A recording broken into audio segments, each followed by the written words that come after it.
Hello and welcome back to our super mega little spiffy YouTube channel, a channel all about man things this week. Yes, the role reversal has changed back to normality. In this week's vlog, we've got a bit of a mixed bag for you.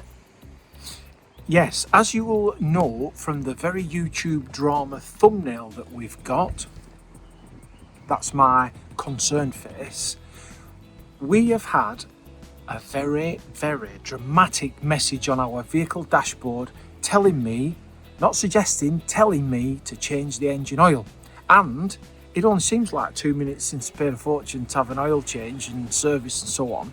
So it asks the question, are we servicing our van too much? We also will be dropping in to one of our favourite pub stops. We are indeed. It's had some changes, hasn't it? And so on. So with a note there, noteworthy.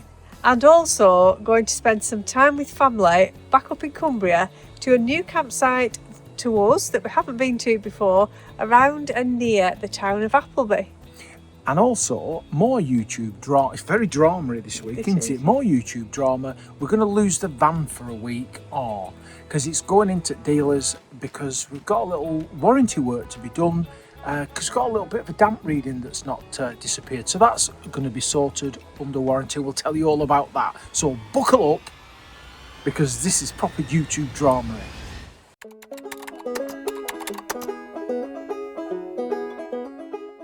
So we're starting this little mini break with our favourite pub stop at the old stone trough at Kelbrook. And this is one we've been to and vlogged about before, but it has had a few changes. It's really good. And the headlines are, you pay to stay overnight, and in the morning you can go into the pub with your dog if you want, and you both get a full English breakfast, coffee, juice, etc, etc. It's brilliant. It has changed because when we first... Wish you'd change. Because when we first started coming here, it was in a little separate area with an overspill into the car park. And over this last few months, that bottom bit of the car park has been repurposed, and they've now created 10 bays adjacent to the main car park. They are a bit slopey though, aren't they? That's the only thing you might need to chalk up. They've also now made water really easily accessible, and there was an outdoor toilet. That's not there anymore, so you could go into the pub and use their toilets. So it's a bit of a change, but the big change, drama, is the cost. Because when we started using it, it was £10 a night. I mean, that was mental. And then it was £15 sort of higher season, which is still like bargain. 2 breakfasts, don't forget. But now, as from June, so basically by the time you see this, it'll be more or less June, won't it? Mm-hmm. YouTube timeline, it's going to be £20. So I guess the question we would ask is, when is that value for money on the cusp of being £20? I still think it's value for money with 2 breakfasts. But if you're not bothered about breakfast and you're a super healthy eater like what I am, then maybe £20 is too much. What do you think in the comments? But it is a handy location to get the public transport links to the surrounding area, so still well worth a stop. It is really good. I'm not trying to suggest it's not good. It is really good, but I just wonder if some people might think it's borderline. You can have your breakfast at the Old Stone Trough from 7:30 in the morning, and that gives us time to go to our Peugeot main dealer at Cross Hills near Skipton for 8:30, because we had the van booked in to have it serviced and get rid of this red warning light. Now, if like me, you immediately go for your service book to find out what is and isn't happening with your engine, then you'll find it actually doesn't tell you what any of the service intervals are or anything about it. It's just a generic book for Peugeot vehicles, in fact cars as well. And in the book it tells you to ask your Peugeot dealer when your van should be serviced. So a little aside, it's the question that's asked an awful lot on Facebook groups, what the service intervals for my vehicle, and it gets bombarded with sarcastic replies from clever arses behind the keyboard saying, "Oh, why don't you look at service book?" It actually don't tell you. So there you go. Be kind. The service intervals on our 2022 Peugeot Boxer are 2 years or 32,000 miles. And that to me seems like an awful lot. That's designed for fleet managers. So we all know they buy a vehicle, they rag it to death, and then they put it through the auction before their lease is up or at the end of their 2-year or maybe 3-year lease. So in essence, their vehicle never be took off road for a service, won't cost them anything to run, and they pass on a problem to the next owner, which is usually people like us who buy a second-hand van. But I, so far, have been having an annual service and not letting it go more than sort of 13 or 14 months at most, depending on our 3-month trips, and not going above 12, maybe 14,000 miles. There is a caveat in the Peugeot information that says if your vehicle is driven on full load with a lot of stop-start, then maybe your service intervals should only be 12,500 miles. So there's lots of words like maybe, should be, etc. So imagine my surprise when, after having a service less than a year ago, in fact 11 months, and less than 10,000 miles ago, when that warning light popped up on our dash. Now, I've read a lot of people previously have had that message, and the Facebook experts have told them it's just the reset computer. Just turn the ignition on, turn it off, put the accelerator pedal in, stamp on your brakes, and it resets it. And it's correct, you can do that. But this red light, this warning light, is different. I am not ignoring that. I'm not saying you shouldn't, and I'm not saying you should go and have your van service when that light comes on. As usual, I'm saying what I do and my regime. If you're using your van and it idles a lot, if it has sustained journeys at low revs, if it runs with a full load, if it is used on things like mountain passes where your engine's worked, those are things that might influence the quality of your oil to change. Dusty environments is also another one, and failed regeneration of the DPF. Now, I think that's what's happened to us, because our last trip was very cold, sub-zero temperatures, dusty environment in Finland. I spoke to the guy at the dealership, nice bloke, which is why I take my van there, because I've got a relationship with him. And what they think is that that cold environment may well have affected its ability to complete a DPF regen, but we don't know. Ultimately, I feel happy now that that service has been done. I've also had an early MOT and we're ready to go. Therefore, using my own service schedule, I've forked out for 3 services in 3.5 years, 1 minor and 2 major. If I'd have followed the manufacturer guidelines, I would have had 1 minor service that would have cost me about 200, 250 quid at a dealer, and I wouldn't be due a major service for another 6 months.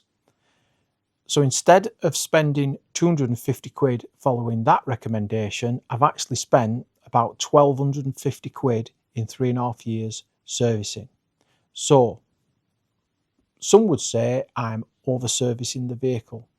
I would say I'm protecting it and hoping that it will last for hundreds of thousands of miles. I would welcome your thoughts.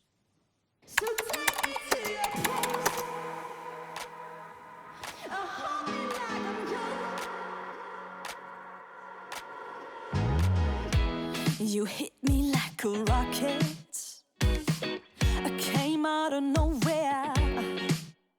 Well, after a hefty bill at the garage, we've driven on up to the Grandi Caravan Park at Dufton in Cumbria. It's just outside Appleby in Westmoreland, and it's on the edge of the North Pennine National Landscape, and it's a beautiful little campsite. The campsite's an independent one. It's seasonal for vans and statics, but it has 6 touring pitches that are really spacious. It's £25 a night including electric hookup in the summer, £35 in winter because of the extra electricity for the heating. And there are free showers, but also a new paid shower that you can use, plenty of bins and recycling, and an Elson point.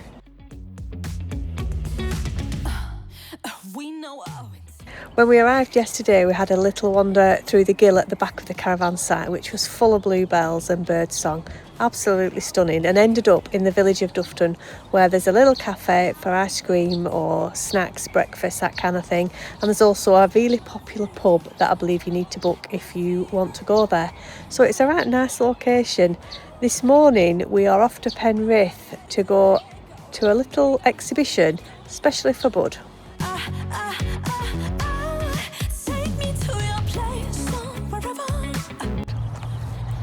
So this is Ragged, and if you've never been, it's well worth it. If you're in ragged. If you're in the Penrith area, we're here for a Dog's Life exhibition. Magic. 3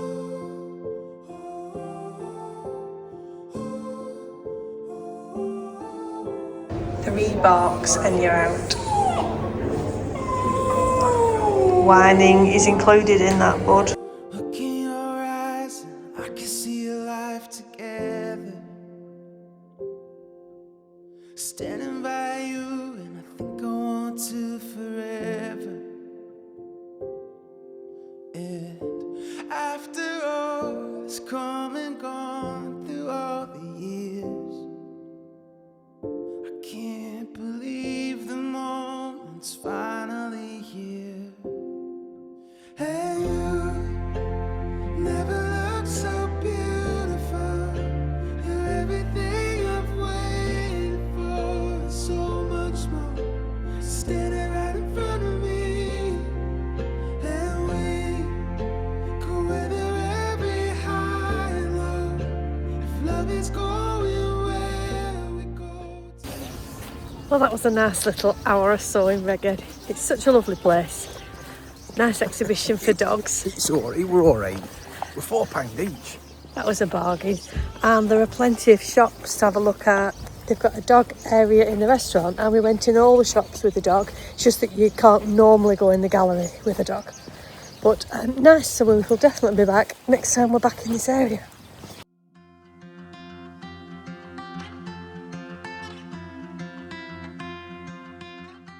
Well, what a lovely few days we've had in Dufton, just outside Appleby. And we did go and have a look round the town on our last day. And it's really lovely, isn't it? It's a nice place. It looks, it's nice to have a wander about, and there's 1 or 2 cafes and things like that. Plus, as well, sometimes during the year, you can go there if you ever need any tarmacking done. There's loads of people who do some tarmacking for you. So that's good to know if you need your drive doing. So every year in the first week of June, Appleby hosts the Appleby Horse Fair, which, if you've not heard of it, it's where 10,000 travellers turn up for a week and sell their horses and do all sorts of races and things to show off the prowess of the horses.